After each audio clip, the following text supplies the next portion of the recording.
Been with public health 15 years. Started as a health inspector and then did about 7 years of emergency preparedness. That's probably where most of my background's from. Last 4 years I was environmental director at the health department, and then 3 weeks ago started as the health commissioner. Okay, excellent. So new job. New job. Welcome, welcome. You're probably finding that different than all those other roles. Yeah, it is different. It's always kind of interesting, even though you change jobs within the same structure, it all appears really different as you go along, doesn't it? Same place for 15 years, but I've had a lot of jobs there. Yeah, a lot of jobs. And actually, I think your background will help drive some of this conversation in an interesting one that will be related to your work. We're going to talk about type 2 diabetes and the risks associated with it particularly. In your own words, if you hear the word diabetes, what do you think? Just lack of insulin, having to take insulin shots. Okay. And do you have any personal experience with diabetes? No. All right, so no one in your family has had the disease, or no. close friends? Actually, no. That's why I was a little bit, wondering whether I should be here or not. I don't have much experience with diabetes at all. Okay. And so you're a person that lives in the community and probably knows that diabetes is a problem. Yeah. Especially, probably know more that we just, have a problem with obesity, poor eating habits, lack of exercise. Mm-hmm. So that's probably more of what I would know from it than the actual disease. Okay. When we're talking about diabetes these days, we're talking about, there's several things people need. Knowledge. They need to know about the disease and how to take care of it. But then they also need to know behaviors, how to act, what to do. Right. And but we also then move on and talk about issues like policy and environment. And so, being an environmental guy, what kinds of things do you see in the community, in the county, that might be risk factors related, that are environmental risk factors for diabetes? Really, probably the biggest things is we do have a community where it's easier to drive than it is to walk. Not really a lot of bike paths. Now, it's not to say we don't have a lot of places to bike. It's just we just don't have that type of community. We get in our cars and we drive wherever we're going to go. So probably the biggest risk factors would be, again, our eating habits. There's so much fast food here. So many people eat out. Lack of exercise. So poor diet and lack of exercise, just to sum it up. So, and you're the health commissioner for the county? For the city. For the city, okay. I'll make sure I get the right one here. Yeah, except we do work very close with the county health. Okay. So, one of the national concerns right now is walkability. And it's being addressed quite a bit in urban areas, the walkability of some cities and making them more walkable. I just wonder if that's been any discussion here in this county. Over the years, we've had different preventative health grants, but how different topics will rise to the top and then kind of fall away. So actually, when I first started here, it was a 5-a-day, 5 servings of fruits and vegetables sort of grant I worked on 15 years ago. Mm-hmm. Since then, we've also had some walking programs where they've gone out and tried to put up signs along walking paths. I think Frida Corey was really involved in that. And so over the years, we've had small grants. I'm not sure any of them have been large enough to have a big impact. Mm-hmm. And being the new health commissioner, you haven't had a lot of time to think about all of these things yet, so I don't want to put you on the spot, but would you possibly consider this as something that might be worth looking into? Yeah, absolutely. I mean, even my own life, I've lost, probably in the last 2 years, I lost 30 pounds. I'm eating a perfect diet now, exercise, 4, 5, 6 times a week. And so the benefits I've seen from it, lower blood pressure, no more heartburn, feel better, joints all feel great now. So hitting 40, it's definitely a benefit to be in good shape and eat correctly. And also, we've got so much problems with health insurance and rising rates that we really have to hit it preventatively. And of course, that runs into the diabetes. What caused you to make that life change yourself? I hit 205 pounds and decided that was a little much, and I did a 3-month Body for Life diet and exercise program, and I just lost a tremendous amount of weight and got myself in really good shape, and have been very happy with it, and have no plans of returning to poor health. Okay. Everything we kind of thought was genetic, I kept telling myself, I have heartburn because of genetics, I have high blood pressure because of genetics, and it turned out it was just that our family ate a lot.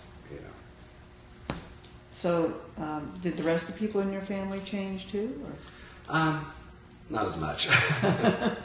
So it's harder sometimes to do that by yourself too. Yeah, even when people, and that's the thing with the bike paths and the walking trails. Even when you provide the means, it's still difficult to get people motivated. Well, one of the things that driving around, of course, we're going to talk mainly about the city here, but in the rural areas, there's no place to ride a bike. And traffic's really not all that heavy in a lot of the areas here in the city. There are some areas that it's pretty heavy, but almost could create some alternative bike paths on roads that are less traveled.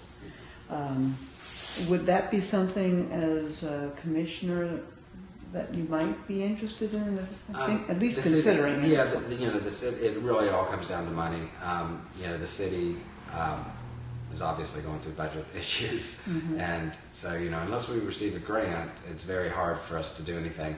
Now we've got some general fund people who can take on some projects, but we've lost personnel, and so everybody's so short-staffed. There's just almost not time to do the extra, and it's a shame that preventative health is considered an extra, but but it does come down to that. Really, what I guess what I'd like to see also, would be encouraging, use of the community center. I think we do have the one small one. I think it's on Waller, but Athens is the model I like. Athens, Ohio has a very large community center. It seems to be, well participated in. I think that would be a good direction to go. Okay. And then also one other thing I actually do want to push, and this is something I will probably do as health commissioner, is work on the workplace health programs. I think when you can get businesses to offer incentives, and if that can be linked to lower insurance costs, then it provides an incentive for it, and I think that's something that can be done with a little less money. And I think there's probably a little more chance of getting something like that to work. At least provide a model. Have you seen the bike path up in Athens? No, just that's where I graduated from college however many years ago, 20 years ago. But I'm sure it's probably impressive. They've used a lot of the old railroad, and it's about a 15-mile bike path that goes from Nelsonville to Athens. Nice. It's wonderful. It really is very, very nice. And with Shawnee right here, there could be the opportunity to create more. One of the things that some folks have mentioned in other communities that, if we just had a bike rack in town, because a lot of times you ride your bike into town and you can't. We're, with the Diabetes Coalition here in the county, one of the things they're thinking about is really coming up with a theme to promote change. And then working with the schools and other community groups to make that change happen over the next 4 years, at least move it along. And so that might be a way that you might be more affiliated with this work. That they speak of themselves as the Diabetes Coalition, but it's really about prevention. Right. It's really about preventing. Right, and even though we haven't had necessarily a diabetic grant, we've certainly had, healthy initiatives, which they do the same thing. Yeah. I'm not aware of any place in town. There used to be some marking around down by the hospital about 5Ks or something. Yeah, and again, I just I don't see that as being used as much. I mean, I think that, people can find a place to walk. I mean, you can try to make cities more walkable, but, just putting out the pathways I haven't seen good results from that in the past. Have to Now, a very develop nice bike programs. path would be very, very, very Yeah. nice. Well, or developing programs, incentives for people to get out and walk. Yeah. Was it the Bears?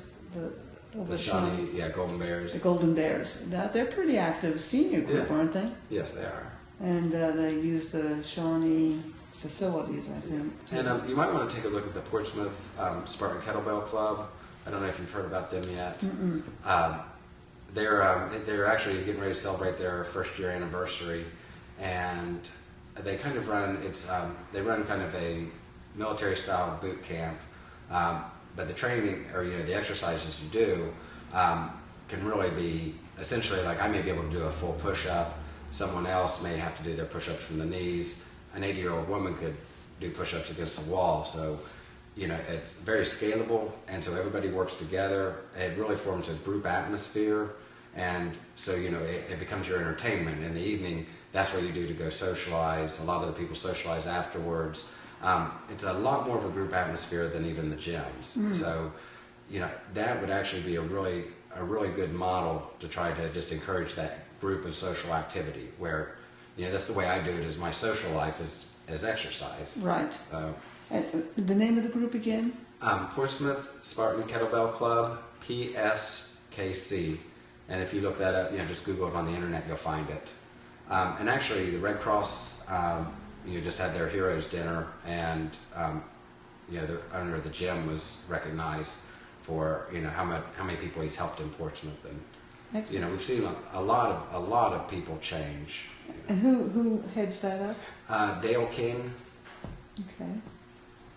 And like I said, you can easily find him, and he's very interested. I mean, helping the community. He does a lot of outreach, that sort of stuff. So, he'd probably be a good partner if you're looking to That's an encourage people. excellent tip. Yeah, and could be even a model for something. One of the things that we see is that people that live in Minford aren't going to come to Portsmouth, even if you have a wonderful community center.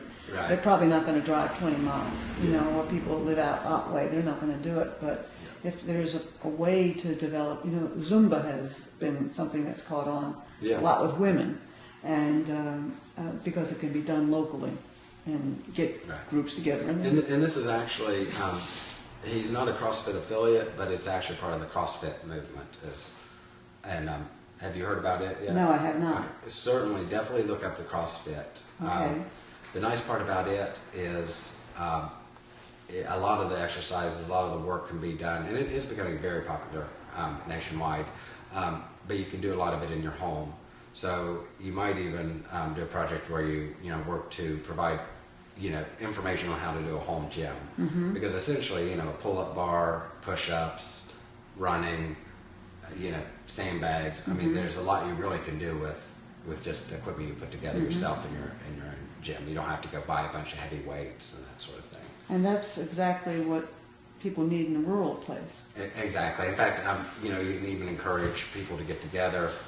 Somebody's got a big garage they're willing to line out to themselves and some friends, and everybody kind of go in on some equipment, and so for a small amount of money, people can build up a decent gym. Is that what you've been doing? Have you been? Well, no, I'm very close to the gym here, so, but it's actually in a warehouse. It's right near Osco. There's like a bunch of storage units, and so it's just in an old warehouse. So everything is very, push-ups, pull-ups, running, boot camp style. Interesting. And who's participating? Are young people participating, or is it? We seem to have a lot of middle-aged housewives. Oh, really? They're looking very good now. And then, we've got some younger men, in the 20s. We got. We've got a lot of 40, 50, 60-year-olds, and they do very well with it. Mm-hmm. That's why you came today, just to tell me these things. One of the things that's always interesting in communities is that there's always a lot more going on than most people realize. you know, and sometimes your corner of the world doesn't necessarily tell you about that. When you were doing your environmental work, what kinds of things were you doing? You looking water and sewers and... Let's see, as a health inspector, inspected restaurants, schools, pools, ambulances, manufactured home parks, marinas, campgrounds, had a wide variety of state mandated programs essentially. Then emergency preparedness, did a lot of community work with that. Then when I came back in as the environmental director, I oversee then animal control, inspection program, code enforcement. We don't, actually in environmental, we don't do a lot of preventative health work. We might be involved in lead sort of things, mold issues, those environmental factors. Now, our nursing division, so I guess I'm over that now. They do more of the preventative health. Right now they're doing car seat programs. I think is still there. A lot of the grants have come and gone. So in the past we've done tobacco and abstinence and different. But there's not as much focus on that now. Really, probably the bioterrorism and actually emergency preparedness money overall. I mean, after 9/11, the community focus really shifted over to that. And I'm not quite sure now every level of government's so poor, I don't see them refocusing on anything right now. But we'll still probably, and that's one of the things I want to do is pump up our preventative health. Even if we can't get a grant for it, I still want to be able to contribute. And I think we can. And again, I think probably it's going to be providing models. The first one probably to be the workplace. Is most people work, and and if you can get an incentive through their employer to get them to be healthier, and then if the employer saves on insurance costs, then everyone wins. Everybody wins. Has there been, or are you seeing that the potential for the future would be any focus on substance abuse or mental health? Those are two other areas that... Again, I'm new, so I haven't had a chance really to delve in the other field. The Portsmouth City Health Department, I don't know if you spoke to Lisa Roberts yet, but she's the one that's involved in the substance abuse, mostly just the prescription drug abuse. Right. And so the Portsmouth City Health Department, obviously through Lisa's taken a major lead on prescription drug abuse. And what about mental health concerns? Mental health, we don't deal with. It's essentially left up to the Adams Board and different counseling center and places like that. I think everyone acknowledges we have a lack of mental health facilities here. I think we don't have any inpatient that I'm aware of. So certainly a lot needs done, but it doesn't really. The health department wouldn't have much of a role except supportive. Now, and again, I know you're new, so you may not have gotten on all the committees you're going to be on eventually, right? But I just wondered if there is a committee now that meets that includes people from mental health and the hospital and public health and other... I've never, and even with emergency preparedness and everything, I never was able to quite make that mental health connection. I know, that counseling center and everyone would always be, more than willing to help. We just don't have a lot of that here. They're completely burdened as they are. So, yes, So when you're overburdened, you don't have a lot of time for committees or anything else. So I don't really know what that committee would be, which one has a really good mental health connection. Well, but I'm new, so maybe out there. I always hate to say we don't do this because who knows, somebody might be doing it. I'm not really aware. I mean, and I've been in a lot of communities, and that seems to be, we tend to all take our part of the problem, but there's not this group that actually looks at the whole problem, together. So I just wondered if you were aware of something. I didn't want to overlook something. Well, I'm not going to ask you a lot of technical questions about diabetes, because I probably don't know the answers. And I can see that you're just beginning in the work, but I think that just having a little bit of your insights about some directions we might go, and some things looking at the issue of walkability. But particularly, I think the issue of walkability in the community might be something to look at in the future as we continue to work with the coalition here. Great. Do you have any questions for me? No. Just we'll be glad to help any way you need. Certainly be a partner, and like I said, we can at least provide some man-hour help. But Yeah, and sometimes even just having a conversation opens you up to thinking about some new things you didn't know about. So that's good. Well, I think that's all the questions I have, unless you want to add something else. I think that's good then.